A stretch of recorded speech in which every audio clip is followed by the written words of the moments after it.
Hello दोस्तों, welcome to main point study. आज हम करने वाले हैं पार्ट 2 कक्षा 11वीं का इतिहास का, जिसका नाम है लेखन कला और शहरी जीवन। और हम करने वाले हैं इसके मल्टीपल चॉइस क्वेश्चन MCQ, ठीक है, जिसे बहुविकल्पीय प्रश्न कहते हैं। ओके, और अब मेरे को ये बताने की ज़रूरत है नहीं कि MCQ करना कितना ज़्यादा इंपॉर्टेंट हो गया। हमारे एग्जाम के अंदर MCQ की भरमार आती है। और देखो, MCQ में स्कोर करने का सिंपल सा तरीका है, जो भी चैप्टर आ रहे हैं ना उसके 50, 60 या 100 MCQ कर लो। हो ही नहीं सकता कि उस चैप्टर के अंदर से कोई क्वेश्चन आए और आप ना कर पाओ, ठीक है। एक छोटी सी कंडीशन है, अगर आपको फुल मार्क्स लाने हैं तो वो क्वेश्चन हर टाइप के होने चाहिए। मतलब नॉर्मल MCQ तो होने चाहिए, उसमें असर्शन और रीज़न भी होने चाहिए, जिसको हिंदी में अभिकथन और तर्क वाले प्रश्न बोलते हैं। उसमें केस स्टडी वाले क्वेश्चन भी होने चाहिए और पिक्चर बेस्ड क्वेश्चन भी होने चाहिए। इसलिए मैंने सारे के सारे इंक्लूड किए हैं। और खासकर हिंदी मीडियम वाले बच्चों के लिए तो MCQ एक बहुत खतरनाक चीज़ है, क्योंकि उनको MCQ मिलते ही नहीं, ठीक है ना, यूट्यूब पे मिलते, ठीक है। और ऊपर से CBSE तक सैम्पल पेपर, जो सैम्पल क्वेश्चन पेपर अपलोड करता है वो इंग्लिश में ही करता है। ओके, यहाँ वेबसाइट वगैरह पे भी अगर 10-15 MCQ मिल जाते तो मिल जाते हैं, बट उससे ज़्यादा नहीं मिलते। बट मैं बता दूँ, यहाँ पर मैंने इतने MCQ करवाए हैं कि इस चैप्टर के अंदर से कोई MCQ आप छोड़ के आ ही नहीं सकते, ठीक है। और मैं पिक्चर बेस्ड क्वेश्चन भी इंक्लूड किया है मैंने, मैं दिखा देता हूँ। ये देखो, ये ऊपर गया ना, ये पिक्चर बेस्ड क्वेश्चन वगैरह वार्का शीर्ष कहते हैं इसे, बहुत इंपॉर्टेंट है। क्वेश्चन की भरमार है और सारे हिंदी में। और वो जो पैराग्राफ वाला ऊपर आपके आया होगा ना, एक पैराग्राफ वाला क्वेश्चन भी आया होगा, ठीक है, वो भी हम करेंगे। बट उससे पहले मैं बता दूं कि यार हमारा एक दूसरा भी चैनल है, उनको आप सब्सक्राइब कर लेना। सबका लिंक आपको नीचे डिस्क्रिप्शन में मिल जाएगा। Main point tag basically earning से रिलेटेड है, लिखा ही है स्टार्ट अर्निंग। कुछ वीडियो मैंने बनाई है, उसके थंबनेल आपको दिखा देता हूँ। जैसे मैंने 9,000 रुपये अर्न किए थे जोमेटो के IPO से। अब बच्चे सोच रहे होंगे कि कैसे किए, ठीक है, सोच में पड़ गए होंगे। बट मैं एक बात बता दूँ कि मेरा जोमेटो से दूर दूर तक लेना देना नहीं है, फिर भी मैंने जोमेटो से 9,000 रुपये कमाए 1 घंटे के अंदर। अब कैसे कमाए वो आप जाकर देख लेना। फ़ोन से एनिमेशन कैसे, वीडियो कैसे बनाएं, क्योंकि बहुत सारे बच्चे YouTube पर वीडियो बनाना चाहते हैं बट फेस शो नहीं करना चाहते, तो ये एक बहुत अच्छा तरीका है।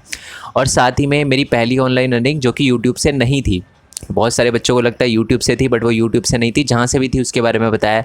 और साथ ही में मैंने बताया कि how to create a free website. आप फ्री में वेबसाइट कैसे क्रिएट कर सकते हो। आप कोई से भी प्लेटफॉर्म या कोई भी करियर अपनाओ, एक चीज़ आपको आनी चाहिए कि आप फ्री में कैसे वेबसाइट बना सकते हो। क्योंकि बहुत सारे ऐसे बच्चे जो वेबसाइट डिज़ाइनिंग का कोर्स करते हैं 12th के बाद, ठीक है, तो पहले ही आप वेबसाइट बनाना सीख लो तो वो ज़्यादा अच्छा रहेगा ना, इतनी ज़्यादा मेहनत नहीं करनी पड़ेगी। और दूसरी बात है, आपको लग रहा होगा कि यहाँ पर मैंने बहुत टेक्नोलॉजी वगैरह का और जावा ये वो फलाना कोडिंग वगैरह का यूज़ किया। ऐसा कुछ भी नहीं किया, कुछ भी नहीं किया। मेरे को खुद कोडिंग नहीं आती, तो मैं कोडिंग से वेबसाइट कैसे बनाऊंगा। बट मैंने वेबसाइट बनाई है और एक बहुत बढ़िया वेबसाइट बनाई है, और आप ही के लिए बनाई है। बता दूंगा इस वीडियो के आगे, ठीक है। बट चलो जी, हम शुरू करते हैं।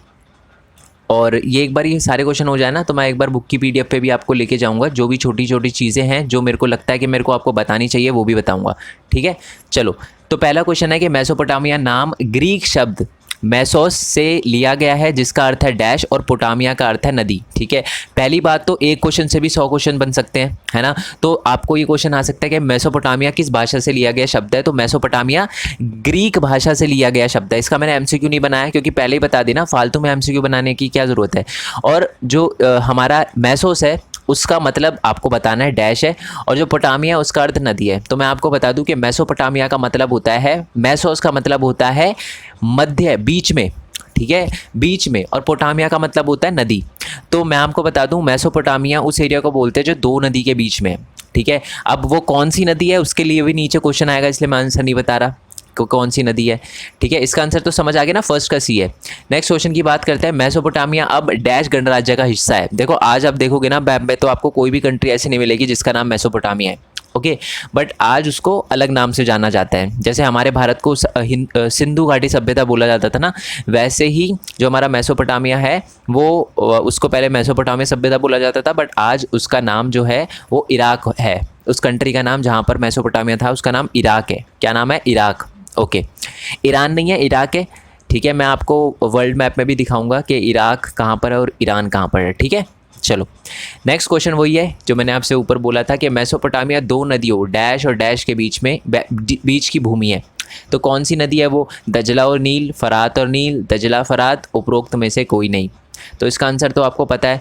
देखो, मैं ये जितने भी क्वेश्चन है ना, अगर आपने चैप्टर कंप्लीट कर रखा है ना, तो छोटी सी रिक्वेस्ट है, इसको है ना आप एज अ टेस्ट लेना। ये मत समझना वीडियो देख रहे हो आंख बंद करके, ऐसे नहीं करना। टेस्ट लेना और बताना कि सर मेरे इतने में से इतने नंबर आए हैं, ठीक है। तभी मज़ा आएगा और तभी आपको पता चलेगा कि आप कितने पानी में हो, कितने पानी में नहीं हो, ठीक है।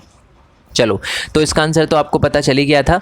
मैं वैसे अब बताऊंगा हर क्वेश्चन का आंसर ही, बट आपको आधे सेकंड का टाइम दूंगा कि आप भी आंसर बता पाओ। इसका आंसर है जी सी, दजला और फरात। ठीक है, दो नदी है, दजला ऊपर से जाती है और फरात नीचे से। ठीक है, ठीक है।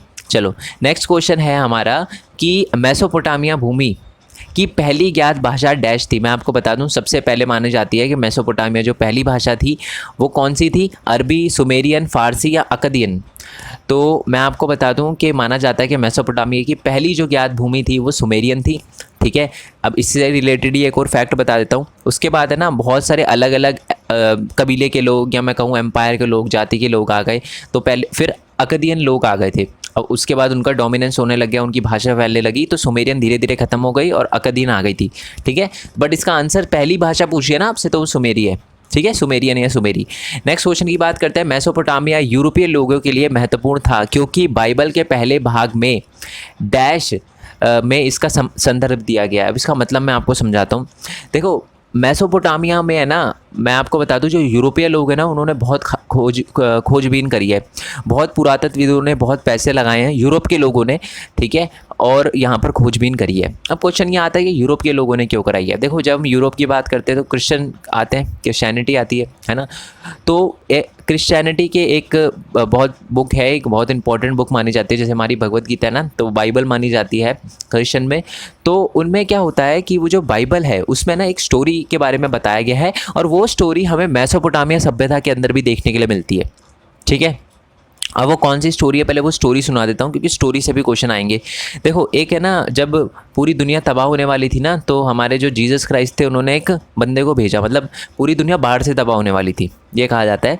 तो एक बंदे को भेजा ज़मीन पे कि जी बचाना है आपको। उनका नाम था नोआ। ठीक है, बाइबल के अंदर जो लिखा हुआ है नोआ। तो उन्होंने क्या किया कि एक बहुत बड़ी सी नाव बनाई। नाव बना के, अब उन्होंने जब बनाई ना नाव, तो हर जाति के एक एक पेयर को रख लिया, एक मेल को फीमेल को, जैसे आदमी औरत को रख लिया।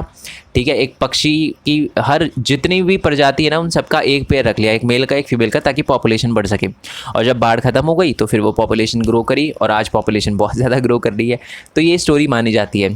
ठीक है, तो ये बाइबल का एक पार्ट है जिसमें लिखी गई है। अब ये कौन सी स्टोरी है, और ऐसी हमें मेसोपोटामिया भी देखने के लिए मिलती है, बट वहाँ पर जो हीरो का नाम है वो नोआ नहीं है, कुछ और है। वो नहीं बता रहा मैं क्योंकि उससे भी रिलेटेड क्वेश्चन है नीचे। तो इसका आंसर है जी ओल्ड टेस्टामेंट। जो हमारे बाइबल है, बाइबल का एक पार्ट है ओल्ड टेस्टामेंट, उसके अंदर हमें ये स्टोरी देखने के लिए मिलती है। ओके, इसलिए जो यूरोपियन है वो बहुत ज़्यादा इंटरेस्टेड है। ज़रूरी नहीं है स्टोरी सही हो या गलत हो, बात ये नहीं है। बात यह है कि इसी से लगा उन्हें कि हाँ कुछ ना कुछ तो सच्चाई होनी चाहिए, इसलिए। नेक्स्ट क्वेश्चन है क्वेश्चन नंबर 6। मेसोपोटामिया में पुरातत्व डैश में शुरू हुआ, यानी जो खोजबीन है, जो एक्सकवेशन का काम है जिसको इंग्लिश में बोलते हैं, वो कब स्टार्ट हुआ? वो हुआ जी 1840 में। ठीक है, 1840 में स्टार्ट हुआ। और मैं आपको बता दूं, मेसोपोटामिया में ना 20-30 सालों तक ये एक्सकवेशन चलता रहा, ये खोजबीन चलती रही। भारत में ऐसा कभी नहीं हुआ। भारत में ज़्यादा से ज़्यादा 5 साल, 6 साल, 7 साल, 8 साल, 10 साल ऐसे चलता है एक्सकवेशन। बट मेसोपोटामिया में हमारे से ज़्यादा, क्योंकि हमारे पे अभी मोहनजोदाड़ो की है, आपको पता है ना, इंडस वैली सिविलाइजेशन है। आपको नहीं पता मोहनजोदाड़ो तो मैं बताऊँगा। जैसे जैसे चलो, अंग्रेज के आने से पहले लोग समझते थे कि हम पत्ते पहन के घूमते थे, है ना, हमारे पास कुछ भी नहीं था, हमारा कुछ कल्चर नहीं था। ऐसा नहीं है। जब हमारे अंग्रेज पत्ते पहनते थे ना, तब हम मतलब बहुत सारी खोजबीन कर रहे थे, ईंटों के घर बना रहे थे हम। तो ये होता है सिविलाइजेशन। जो इंडस क्यों कहते हैं, इंडस एक रिवर है, सिंधु रिवर है। ठीक है, उसी के आसपास ये सभ्यता, हमारी भारत की सभ्यता थी, इसीलिए उसको इंडस वैली सिविलाइजेशन कहते हैं। ठीक है, नेक्स्ट क्वेश्चन पे आते हैं। नेक्स्ट क्वेश्चन है कि नोआ की कहानी मेसोपोटामिया परंपरा की कहानी से समान है, जहां मुख्य पात्र को डैश कहा जाता है। मैंने बोला था ना, नोआ की कहानी है, मेसोपोटामिया में प्रचलित है, तो उनको क्या बोला जाता है? जियोशूद्र, सेकंड है हमारा उत्निपिष्टम, अवतार, या ए एंड बी दोनों। तो मैं आपको बता दूं, जो हमारी नोआ की कहानी है ना, उसमें जो हमारा मेसोपोटामिया के अंदर जो मुख्य हीरो है, उनका नाम जियोशूद्र भी है और उत्निपिष्टम भी है, दोनों नाम से उनको बुलाया जाता है। तो इसका आंसर है डी, ए एंड बी दोनों। ठीक है, नेक्स्ट क्वेश्चन है क्वेश्चन नंबर 8 के मेसोपोटामिया के हथियार धातु, अब किस धातु के बने होते थे वो आपको बताना है। कांसे के, आयरन के, कॉपर के, या लोहे के? तो इसका आंसर है जी कांसे के।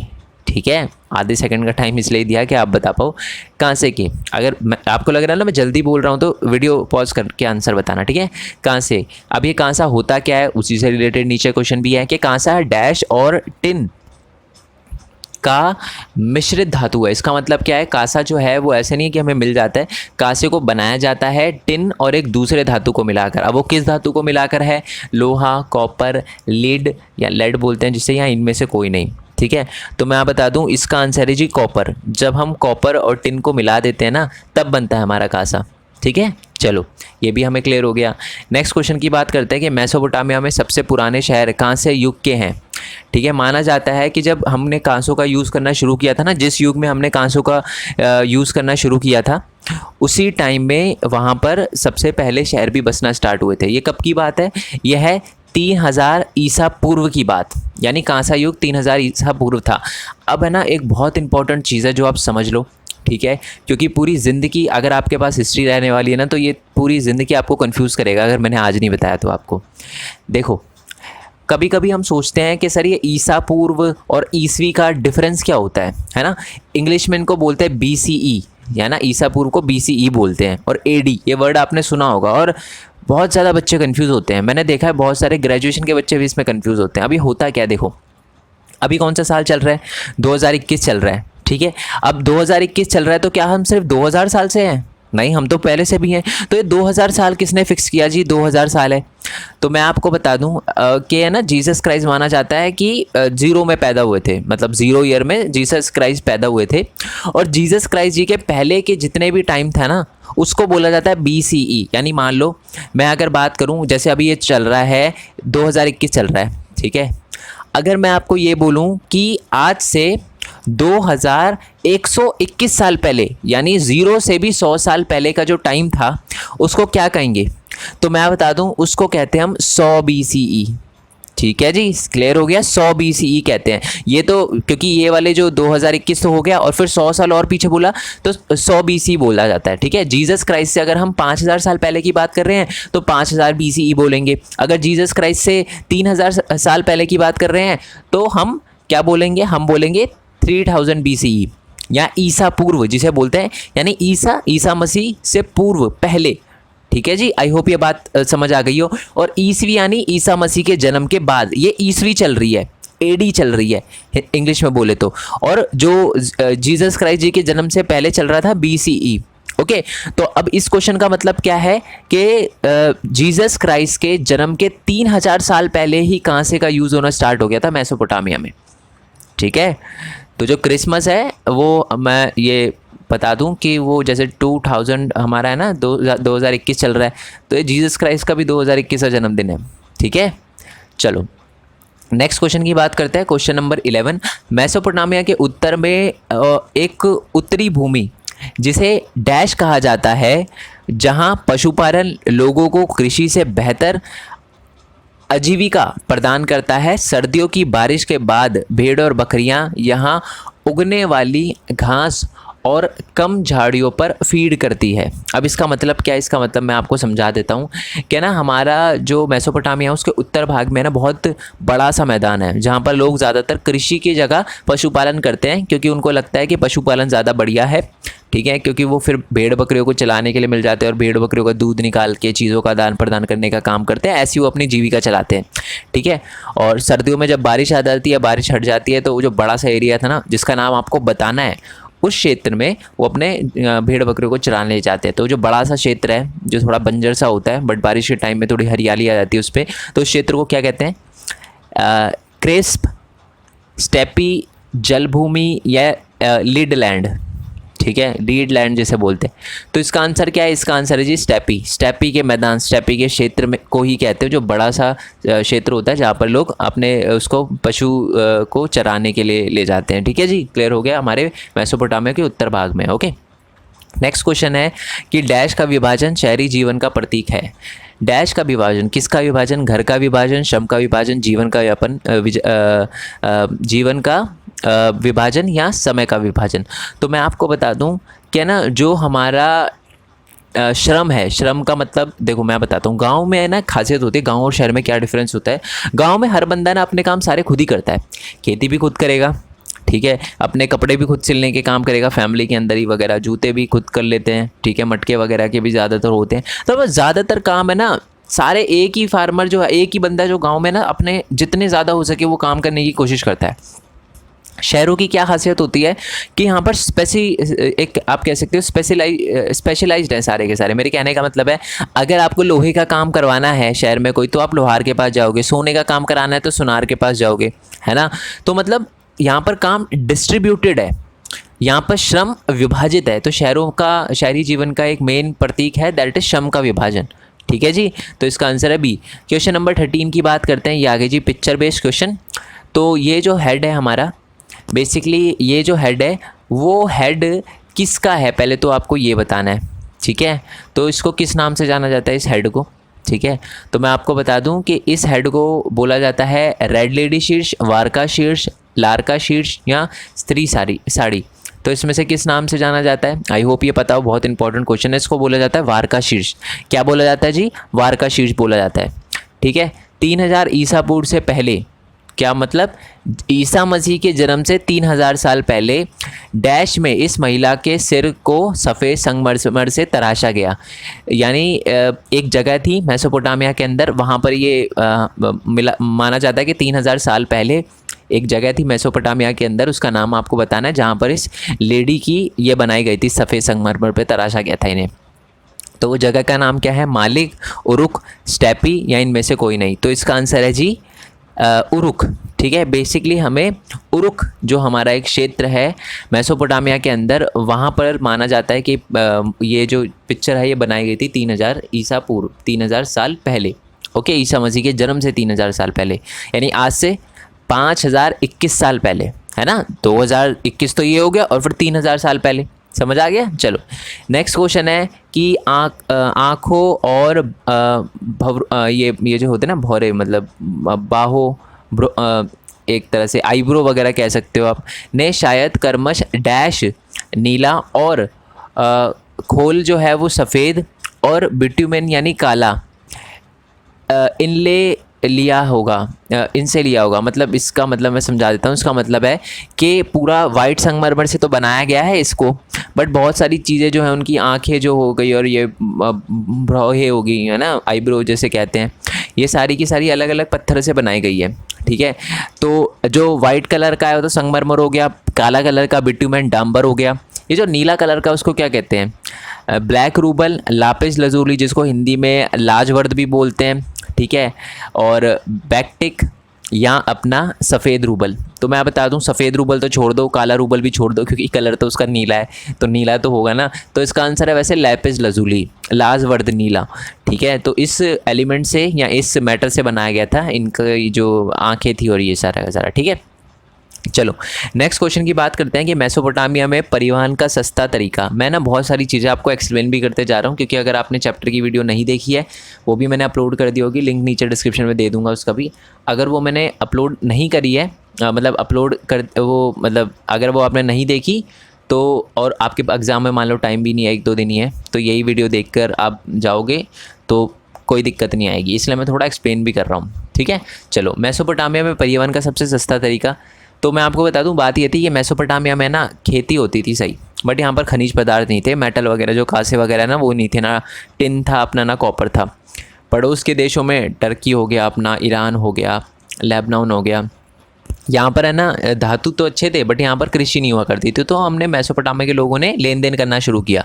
पहले वो बैलगाड़ी से और जानवरों वगैरह से करते थे कि चलो जानवरों पे लाद दो ले जाओ, बट ये महंगा भी था क्योंकि जानवरों को चराना पड़ता था, टाइम भी बहुत लगता था। तो एक दूसरा तरीका अपनाया गया जो कि सस्ता था और बहुत ही बढ़िया था, ठीक है, वो था पानी का, क्योंकि दजला और फरात जाती थी, तो साउथ में हमारी फरात वगैरह, दजला ऊपर का देख लेती थी। तो नदियों से क्या किया जाता था, तो एक जगह से दूसरी जगह सामानों को भेजा जाता था, परिवहन का मुख्य साधन माना जाता था। नेक्स्ट क्वेश्चन है, मेसोपोटामिया में डैश नदी विश्व मार्ग के लिए महत्वपूर्ण है। सबसे इंपॉर्टेंट नदी कौन सी मानी जाती है मेसोपोटामिया के अंदर, तो वो मानी जाती है जी अपनी फरात, ठीक है। देखो मैं आपको बता दूं, जब भी इंपॉर्टेंट रिवर की बात आई या दक्षिण रिवर की बात आई तो समझ जाना इसका आंसर फरात ही होगा, ठीक है। क्योंकि हमारी जो टिग्रिस रिवर है जिसको हिंदी में हम बोलते हैं दजला, वो जो रिवर है वो ज़्यादा इम्पॉर्टेंट नहीं मानी जाती as compare to Farhad. Farhad को ज़्यादा इंपॉर्टेंट माना जाता है। ठीक है, चलो क्वेश्चन नंबर 18 की बात करते हैं। क्वेश्चन नंबर 18 हमारा, पहली मेसोपोटामिया की पट्टिका डैश BCE के आसपास लिखी गई। तो माना जाता है, अब मैं पट्टिका का क्या मतलब है, देखो पहले ना कोई भाषा नहीं हुआ करती थी, तो उसके बाद है ना कुछ लिखना स्टार्ट किया, क्योंकि मैंने बताया शहरीकरण हो रहा था धीरे धीरे हमारे मेसोपोटामिया के दक्षिणी भाग में। तो जब शहरीकरण हो रहा था ना, तो उन्होंने क्या किया कि अब डेटा वगैरह भी लिखना इंपॉर्टेंट हो गया, क्योंकि कभी कभार लेन देन उधार में हो जाता था, ये सारी की सारी चीज़ें, कॉन्ट्रैक्ट वगैरह जैसे होते, उसे पट्टिकाओं पे लिखा जाता। पट्टिका होती क्या थी, बेसिकली चिकनी मिट्टी को एक स्क्वायर, एक रेक्टेंगल शेप में दिखा दूंगा मैं बुक में, मैंने जैसे बोला एक बार ख़त्म होने के बाद MCQ बुक दिखाऊंगा आपको। उस पर उसको पहले चिकनी मिट्टी घिसी जाती थी, फिर उस पर लिखा जाता था, फिर उसको सुखाया जाता था। ठीक है, तो वो हमारी पट्टिकाएँ कहलाती थी। तो माना जाता है कि ये जो पहली पट्टिकाएं थी वो हमें 3200 ईसा पूर्व मिली थी, BCE। ठीक है, नेक्स्ट क्वेश्चन है क्वेश्चन नंबर 18, सुमेरी के बाद किस भाषा का प्रयोग हुआ। ये तो ऊपर हमने देख लिया था, सबसे पहला या दूसरा क्वेश्चन ये था, अकदियन, अंग्रेजी, फारसी, अरबी। इसका आंसर है जी अकदियन। ठीक है, चलो नेक्स्ट क्वेश्चन की बात करते हैं। हमारा नेक्स्ट क्वेश्चन है, मेसोपोटामिया में डैश एक कुशल कला थी और अधिक महत्वपूर्ण और एक विशाल बौद्धिक उपलब्धि थी, जो एक विशेष भाषा की ध्वनि की प्रणाली को दृश्य के रूप में व्यक्त करती है। देखो बात क्या थी, मैं आपको समझाता हूँ। पहले क्या था, जैसे मैंने आपको बताया कि कोई भाषा वगैरह नहीं थी, फिर उन्होंने लिखना वगैरह स्टार्ट किया। अब ये ना बहुत दिक्कत देता था, क्योंकि देखो आज तो हमारे पास वर्ड है, मैं आपको बोलूँ जी नाम लिखो मेरा भारत, आप भारत नाम लिख दोगे। मैं बोलूँ कि इस जानवर का नाम लिखो, इसका लिख दो, आप लिख दोगे। बट उस टाइम में ना ज़्यादातर लोग पहली बात तो पढ़े लिखे भी नहीं होते थे, और दूसरी बात क्या है कि विजुअलाइज करना पड़ता था। जी भैंस है तो आप है ना, बुक के अंदर मैं दिखाऊंगा कि बिल्कुल जो भैंस का वर्ड है ना, वो बिल्कुल भैंस जैसा ही बनाया गया है। ठीक है, तो ये बहुत बढ़िया कला मानी जाती थी, ऐसी कला मानी जाती थी जिसके लिए बहुत ज़्यादा दिमाग चाहिए, क्योंकि फिर आपको जो बोल रहे हैं उसको ही उतारना होता था उस पट्टिका पे। तो ये बहुत कुशल वर्क माना जाता था। कौन सा कुशल वर्क, लेखन का। लेखन का जो काम है बहुत कुशल माना जाता था, तो इसका आंसर है लेखन। ठीक है, क्योंकि इसमें बहुत मतलब विशाल बौद्धिक उपलब्धि मानी जाती थी ये, जी हाँ लिख रहा है।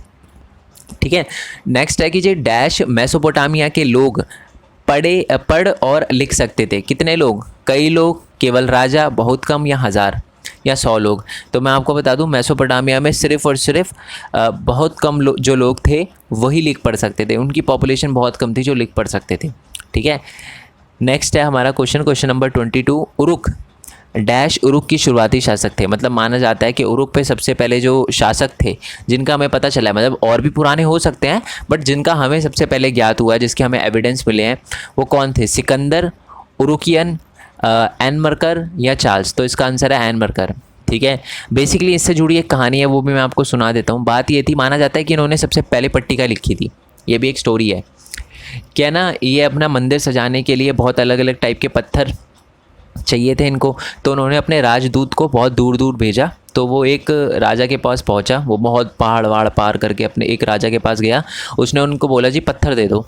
तो उसको समझ नहीं आया कि क्या बोल रहा है, क्या भाषा है ये इसकी। तो वो सोच रहा, राजा के दूत ने सोचा कि यार ये तो मना कर रहा है साफ साफ, जबकि बात ये थी कि उसको समझ ही नहीं आ रहा था सामने वाले को, राजा को। वो वापस आ गया, राजा को आके बोलता है कि जी ये तो मना कर रहा है। एन मकर को आके बोलता है, हमारे एन मकर को, कि जी मना कर रहा है वो राजा। तो राजा कहता है दोबारा जाओ, कोई दिक्कत हो गई होगी, उसे बोलो कि मैंने मंगवाए हैं। ठीक है, जानते नहीं थे एक दूसरे को, बट होता है राजा राजा में। ठीक है, क्योंकि पता होता है कि जितनी इंपॉर्टेंट सभ्यता है, तो फिर जाता है दोबारा, फिर वो बात वही अटक जाती है, समझ नहीं आती, तो उसे लगता है मना कर दिया, वो फिर आता है। एन मकर थोड़ा गुस्से में आ जाता है और वो पट्टिका पे लिख के देता है। ठीक है, क्योंकि मैंने बोला था ना वर्ड को पिक्चर से कि जी ये चाहिए, और अगर नहीं करा तो आक्रमण कर दूंगा, ऐसा वाला सिस्टम। तो उसको पट्टिका लिख के भेजता है।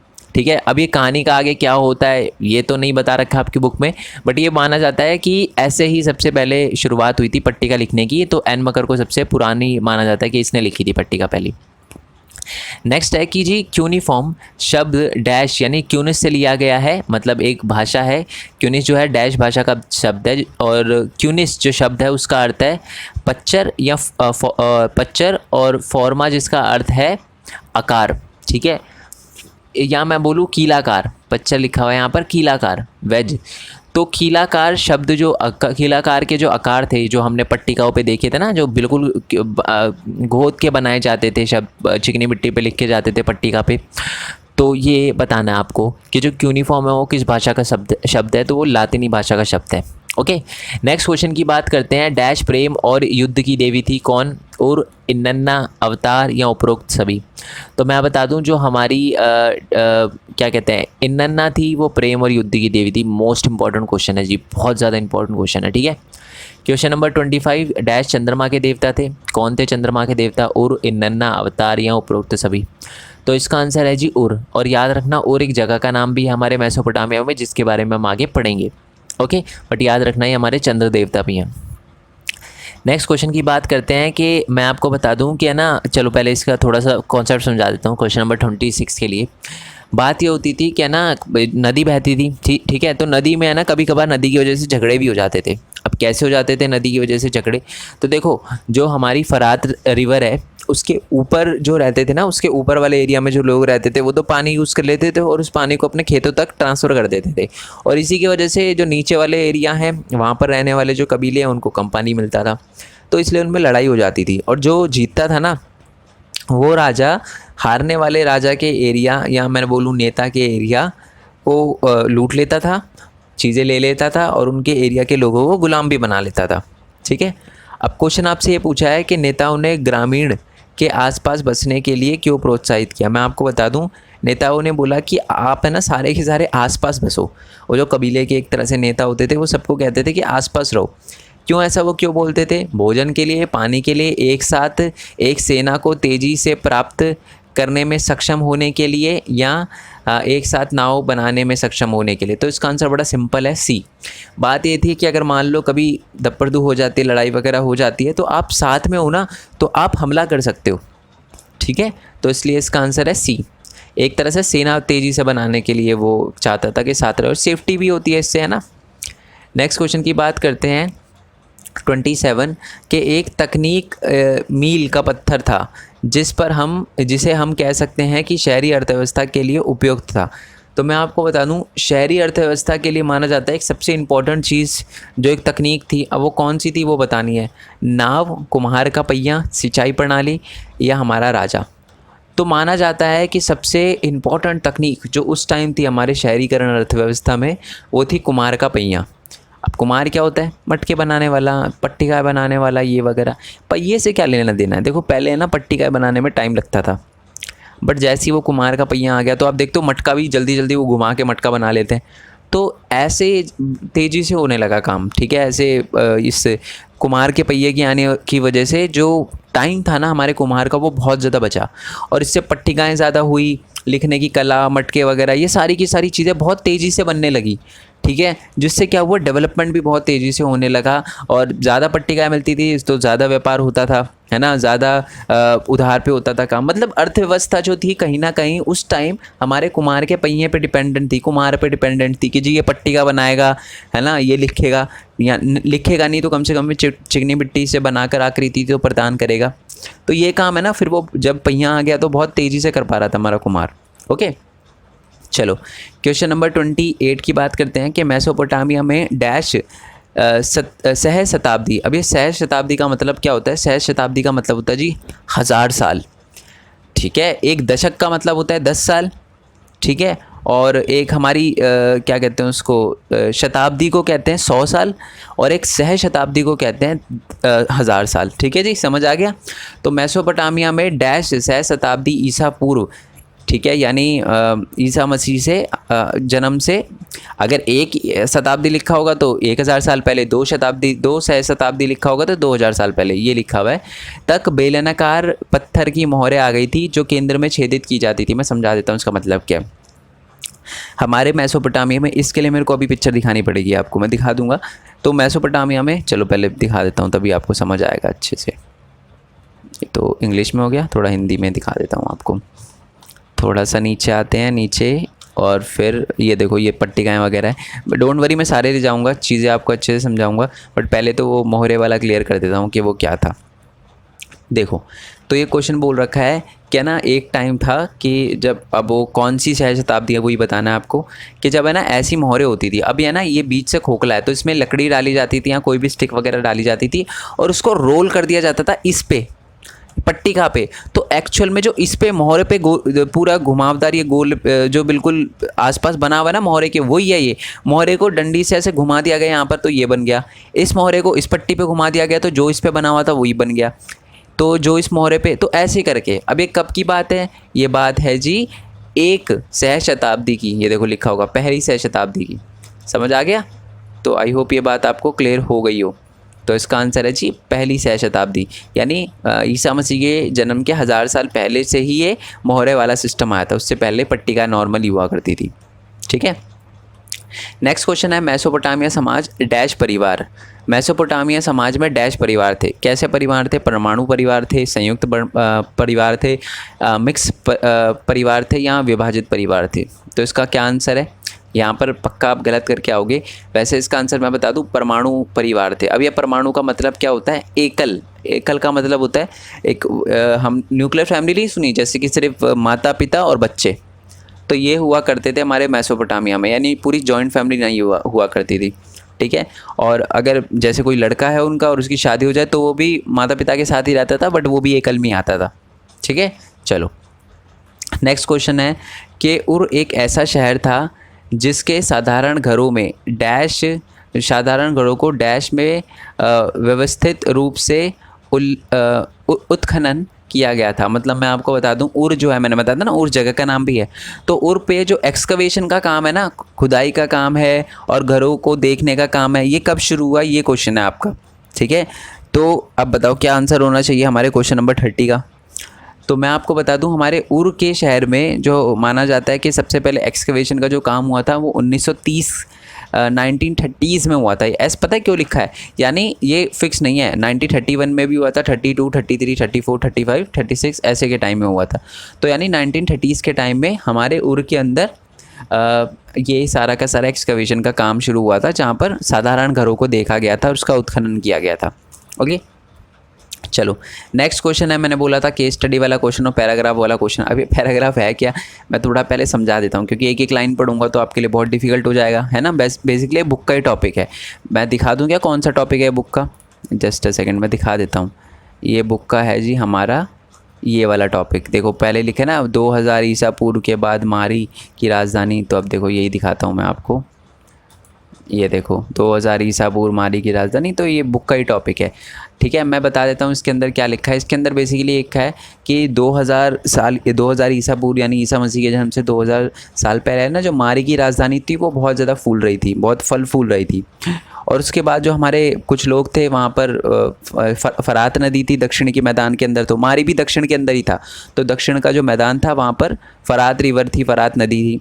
तो वहाँ पर क्या होता था कि दो तरह के लोग थे, जो कृषि करने वाले फार्मर या कृषक और पशुपालन। ठीक है, बट ज़्यादातर जो लोग हैं वो पशुपालन करते थे।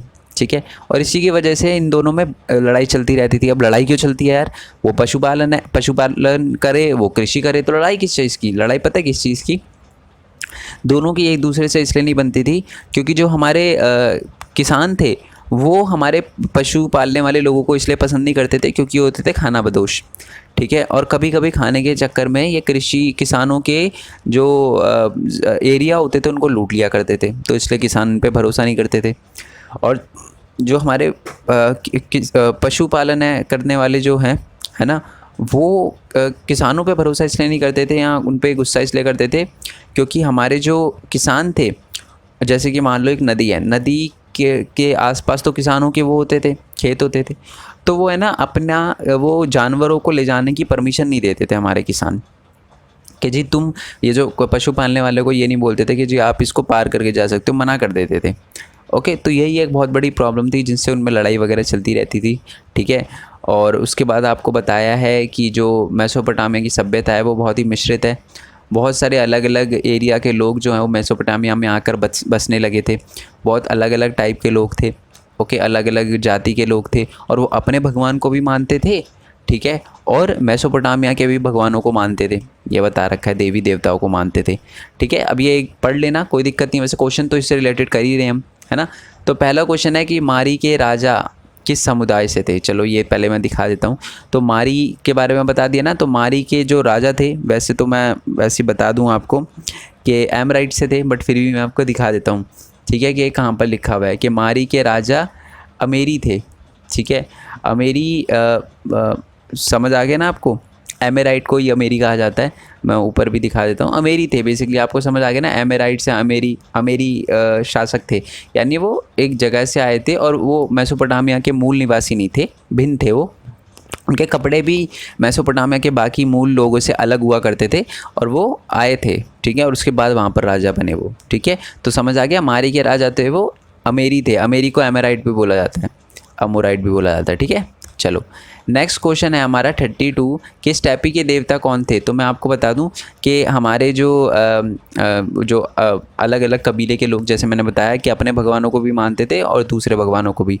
ठीक है, तो जो मेसोपोटामिया के जो इन्नन्ना है, ठीक है, और उनको तो मानते ही मानते थे। और वो है ना स्टेपी के जो भगवान थे, जो हमारे जो मैंने अभी आपको बताया ना एमेराइट, वो स्टेपी के भगवान, जिनको क्या कहा जाता था पहले तो वो आप बताओ। मारिक बोला जाता था, डैगन बोला जाता था, ड्रैगन बोला जाता था, या उर बोला जाता था। तो उनको डैगन बोला जाता था।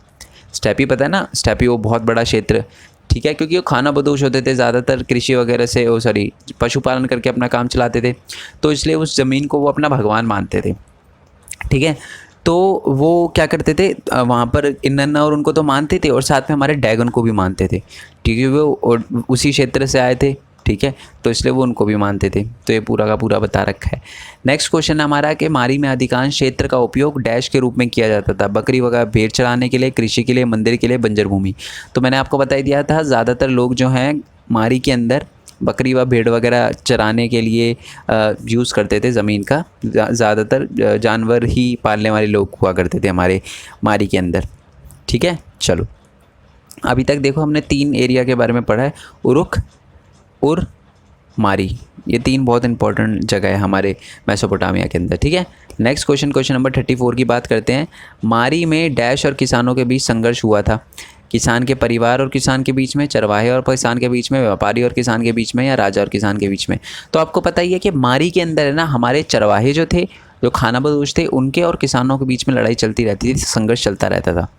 ठीक है, नेक्स्ट क्वेश्चन है, मारी अपनी अत्यधिक उत्पादक कृषि के साथ दक्षिणी मैदान पर नहीं बल्कि डैश नदी पर बहुत अधिक ऊपर स्थित हैं। पहली बात तो मैंने आपको बता दिया था कि जब भी दक्षिण के मैदान या नदी की बात हो दक्षिण के अंदर, तो एक ही नदी है, दैट इज़ फरात।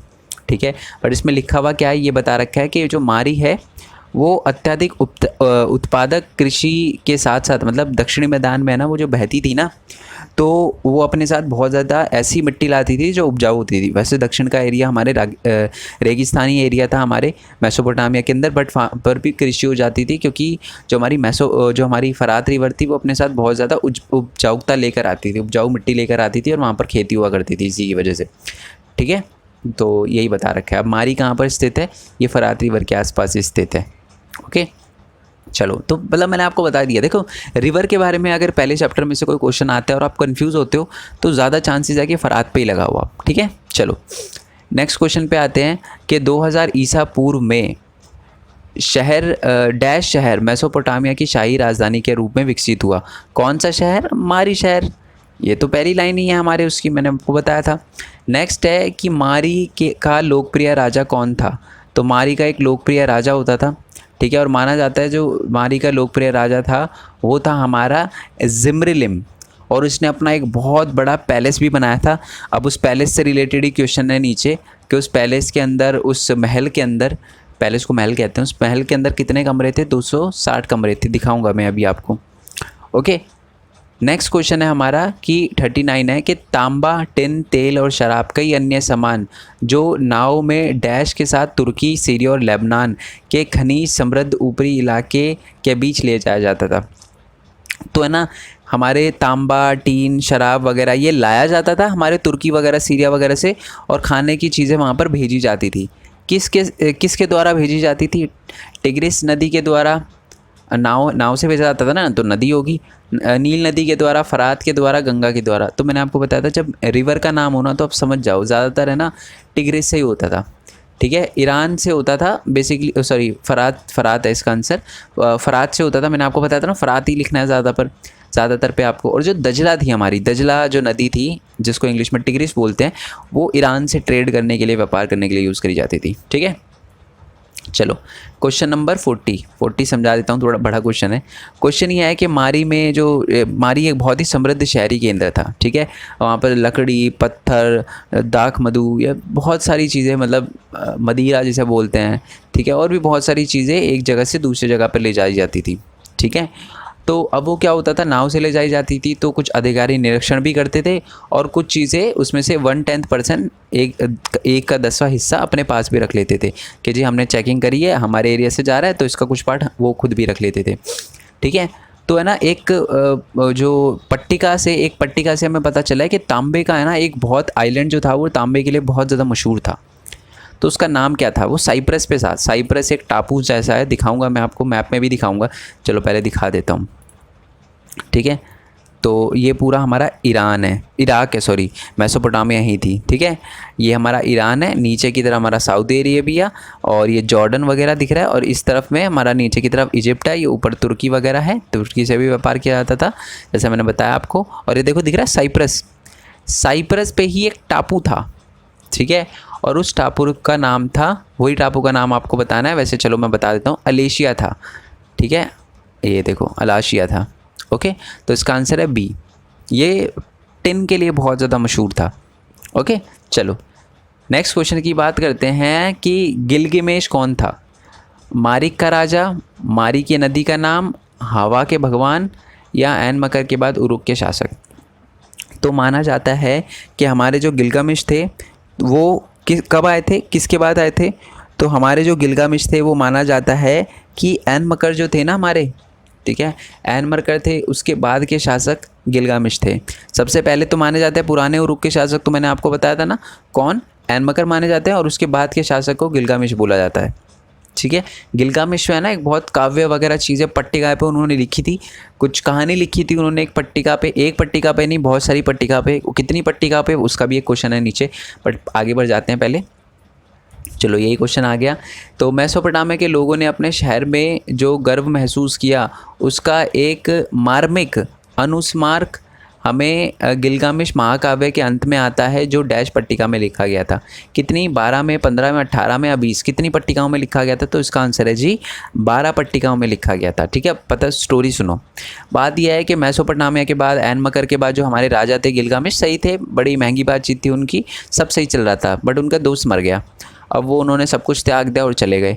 फिर दोबारा से वापस आए, उन्हें थोड़ा लगा कि यार मैं वापस आया हूँ, कोई मेरे पे हंसे ना कि जी मैं वापस आ गया त्याग करके ऐसे, तो इसलिए वो बाहर खड़े थे। बट उन्होंने देखा वहाँ कि वहाँ पर है ना बहुत सारी आज भी इमारतें थी, या बहुत सारी ऐसे वे वो थे चीज़ें जिसकी उसने खुद नींव रखी थी। तो मतलब आज भी वहाँ के लोग उसको भुलाए नहीं हैं, उनको भुलाया नहीं है उन्होंने, तो इसलिए उनको खुशी हुई, तो यही उन्होंने महाकाव्य में लिखी, और वो 12 महाकाव्य थे, ठीक है, 12 पट्टिकाओं पे लिखा महाकाव्य था। चलो नेक्स्ट क्वेश्चन है कि पृथ्वी के चारों ओर चंद्रमा घूमता है, एक साल में 12 महीने होते हैं, एक महीने में 4 हफ्ते होते हैं, एक दिन में 24 घंटे होते हैं, और एक घंटे में 60 मिनट होते हैं। ये हमें किस देश से मिला है, पाकिस्तान से, भारत से, मेसोपोटामिया से, फ्रांस से। तो पाकिस्तान तो हटा दो, ठीक है, ये 1947 में बना है, उससे पहले पाकिस्तान नाम का तो कोई देश था ही नहीं, तो ये तो हो ही नहीं सकता। हम तो हज़ारों साल पहले की बात कर रहे हैं। भारत, मेसोपोटामिया या फ्रांस। तो वैसे इसका आंसर मैं बता दूं, इसका आंसर है जी मेसोपोटामिया, ठीक है। कुछ लोग बोल सकते हैं भारत भी है, सही बात है, भारत के मतलब वेद वगैरह में कुछ लिखा गया है, इसके बारे में बताया गया है, बट मेसोपोटामिया के अंदर माना जाता है कि ये सारी की सारी चीज़ें हमें देखने के लिए मिली है, ठीक है।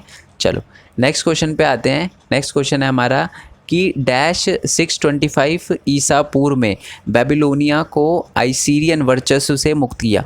बेबीलोनिया यानी दक्षिणी भारत को, दक्षिणी भारत कह रहा हूँ, दक्षिणी मेसोपोटामिया को बेबीलोनिया बोला जाता था। तो 625 ईसा पूर्व यानी ईसा मसीह के जन्म से 625 साल पहले है ना, वहाँ पर एक राजा था, आइसीरियन राजा था, उसको हटा दिया गया। किसने हटाया? इसको वैसे अकेमिट्स बोलते हैं, ठीक है। अकेमिनेट्स, हमारा नोबोपोलोसार, सरगोन, या हमारा अलेशिया तो हो नहीं सकता, ये तो हमने पढ़ लिया था, एक आइलैंड है जहाँ टिन बहुत ज़्यादा मिलता था। इसका आंसर मैं बता देता हूँ, इसका आंसर है जी हमारा नोबोपोलासर जो था उसने बेबीलोन के आइसीरियन के राजा थे उसको हरा दिया था, ठीक है। अब ये क्वेश्चन है ना, आप सोच रहे होगे सर ये तो हमारी बुक में लिखे ही नहीं है। मैं दिखाऊंगा कहाँ लिखे हैं, बहुत इंपॉर्टेंट है, चैप्टर नंबर 1 में ही दिखाऊंगा मैं आपको। नेक्स्ट क्वेश्चन है कि सिकंदर ने बेबीलोनिया पर विजय प्राप्त की थी। कब विजय प्राप्त की थी? 225 ईसा पूर्व, 331 ईसा पूर्व, 221 ईसा पूर्व या 539 ईसा पूर्व। तो माना जाता है कि हमारे सिकंदर ने 331 ईसा पूर्व जो था हमारे बेबीलोनिया पर राज किया। अच्छा आप मेरे को ये बताओ 331 ईसा पूर्व पहले आता है या 625 ईसा पूर्व पहले आता है? देखो पहले, जैसे अगर हम टाइम के अकॉर्डिंग तो चले तो पहले ईसा मसीह के जन्म से 10,000 साल पहले, फिर आता 9,000 साल पहले, 8,000 साल पहले, 6,000 साल पहले, 5, 4, 3, 2, 1,000 साल पहले, 625 साल पहले। तो पहले 625 आता है, फिर 331 आता है। ठीक है, तो माना जाता है कि नोबोपलासर को भी एक तरह से सिकंदर वगैरह ने भी हराया था, सिकंदर वगैरह हैं उससे पहले के जो राजा थे। नेक्स्ट क्वेश्चन है कि बेबीलोन के अंतिम आइसीरियन राजा कौन थे? जो आइसीरियन राजा थे बेबीलोन के, वो कौन थे हमारे? तो इसका आंसर है जी अशुरबनीपाल। ठीक है, जो हमारे अशुरबनीपाल थे वो आइसीरियन राजा थे बेबीलोनिया के। इनके बाद आइसीरियन राजा कोई नहीं था। अच्छा ये आइसीरियन ये है क्या? ये आइसीरियन ये कबीले का नाम है, अक्कदियन ये कबीले का नाम है, एक तरह से आप कह सकते हो। तो ये जो थे माना जाता है आइसीरियन जो थे, आइसीरियन हमारे जो राजा थे बेबीलोनिया के अंतिम, वो अशुरबनीपाल थे। हिंदी नाम लग रहा होगा बट है नहीं। नेक्स्ट क्वेश्चन की बात करते हैं कि अशुरबनीपाल, वही जिसका हमने नाम देखा था अशुरबनीपाल, अशुरबनीपाल के शासनकाल में बेबीलोनिया की राजधानी क्या थी? अशुरबनीपाल ने, जो कि आइसीरियन राजा थे, उन्होंने अपने टाइम में किसको राजधानी बनाया था? अपने बेबीलोनिया की, यानी दक्षिणी मेसोपोटामिया की। तो इसका आंसर है जी निनेवे। ठीक है, नीनवे बोला जाता है, निनेवे बोला जाता है। ठीक है, तो निनेवे को हमारे अशुरबनीपाल ने बेबीलोनिया की राजधानी बनाया था। ठीक है, नेक्स्ट क्वेश्चन है कि जिगुरात। ठीक है, जिगुरात से आप क्या समझते हैं? जिगुरात का मतलब क्या होता है? छड़, पुरानी गोली, पुरानी गोली यानी पुरानी पट्टिका से है यहाँ पर। ठीक है, टैबलेट को डायरेक्टली पट्टिका कर दिया तो इसका पट्टिका होना चाहिए। ठीक है, समझ जाना, पुरानी गोली भी लिख दो, कोई दिक्कत नहीं, क्योंकि आंसर गलती है वाला पॉइंट। सी का बात करते हैं, सीढ़ीदार टावर या उपरोक्त में से कोई नहीं। तो मैं आपको बता दूं जिगुरात को बोला जाता है सीढ़ीदार टावर, यानी सीढ़ीदार जो ऊपर चढ़ने के लिए सीढ़ीदार होता है ना, तो उसको बोला जाता है, हम जिगुरात बोलते हैं। ओके, नेक्स्ट क्वेश्चन की बात करते हैं कि स्वतंत्र बेबीलोनिया का अंतिम शासक था डैश बेबीलोनिया का, स्वतंत्र बेबीलोनिया का अंतिम शासक था। तो जो बहुत अंतिम शासन माना जाता है, अब आप बोलोगे सर ये तो हमने देख लिया था, वो हमारा क्या नाम था उसका? अशुरबनीपाल था। अरे वो आइसीरियन था, यहाँ पर सबका बिल्कुल अंतिम राजा का माना जाता है। अंतिम राजा का पूछा गया तो माना जाता है कि हमारा जो बिल्कुल ही अंतिम राजा था, कहाँ का? बेबीलोन का, वो बोला जाता है नाबोडिनस को। ठीक है, नबोडिनस को। ओके, नबोडिनस को बिल्कुल अंतिम शासक माना जाता है बेबीलोन का। अगर आइसीरियन पूछे तो अशुरबनीपाल। नेक्स्ट है, ये क्वेश्चन आपसे पूछा गया है कि 2370 ईसा पूर्व में अक्कद का राजा कौन था? अक्कद का पूछा गया है। अक्कद हमारे नॉर्थ वाला एरिया जो था हमारे, उसका राजा कौन था? दोगान, निनिवे, नोबोपलासर या नबोनिडस? तो इसका आंसर भी नबोनिडस है।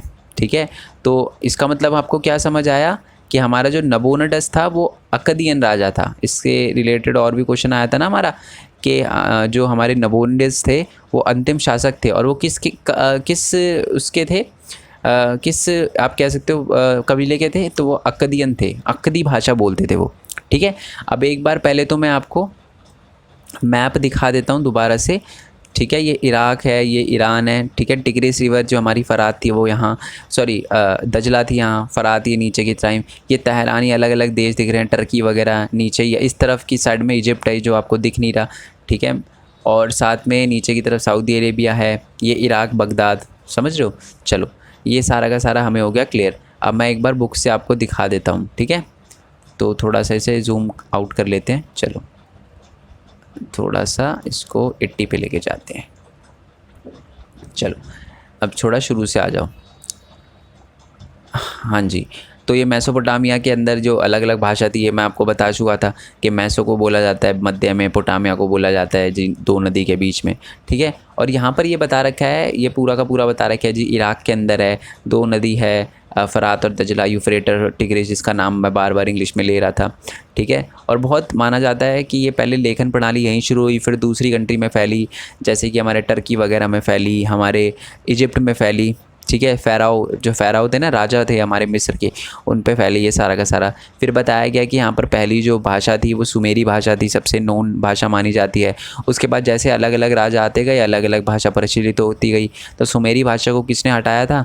धीरे धीरे वो हटी थी हमारी अक्कदी भाषा की वजह से। और एक भाषा है अमारिक, ठीक है, अराइमक, ठीक है, अराइमक, ठीक है, ओके जी।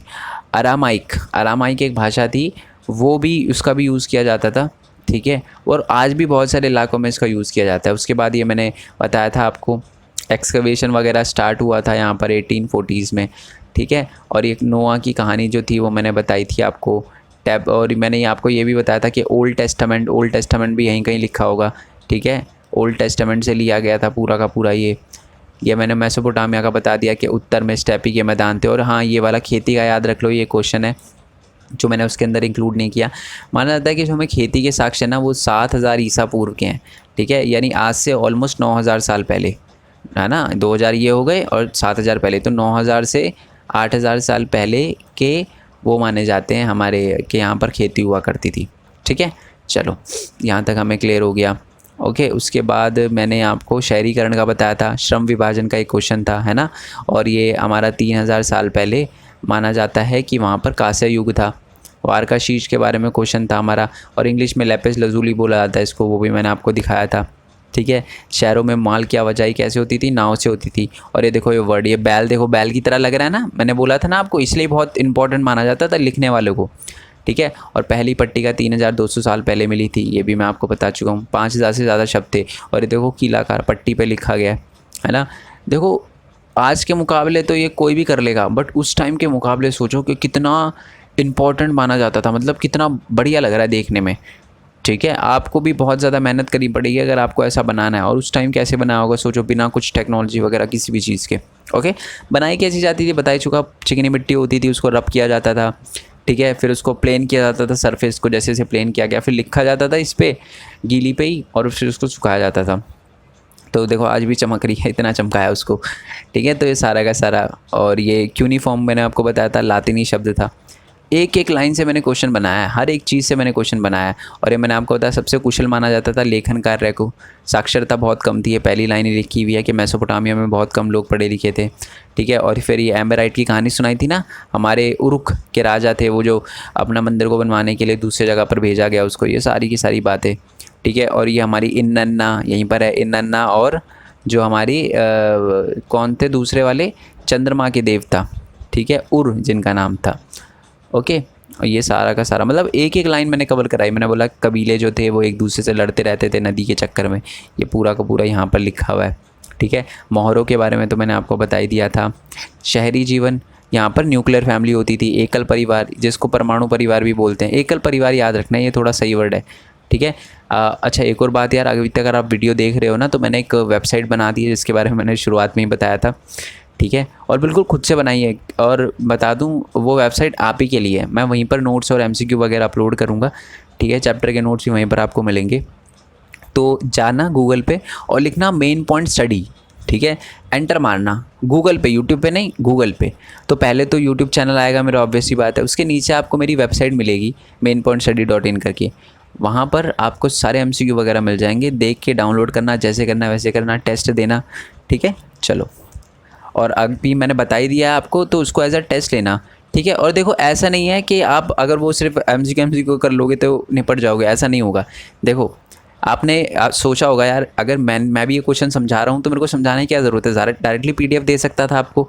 मैं इसलिए समझा रहा हूँ क्योंकि आपको समझना ज़्यादा इंपॉर्टेंट है। क्वेश्चन थोड़ा सा चेंज आ सकता है, ठीक है, फिर आप कन्फ्यूज आओगे। तो इसलिए ना वीडियो फॉर्मेट में चीज़ों को देखना बहुत इंपॉर्टेंट है, ओके। चलो जी, उसके बाद नीचे आते हैं।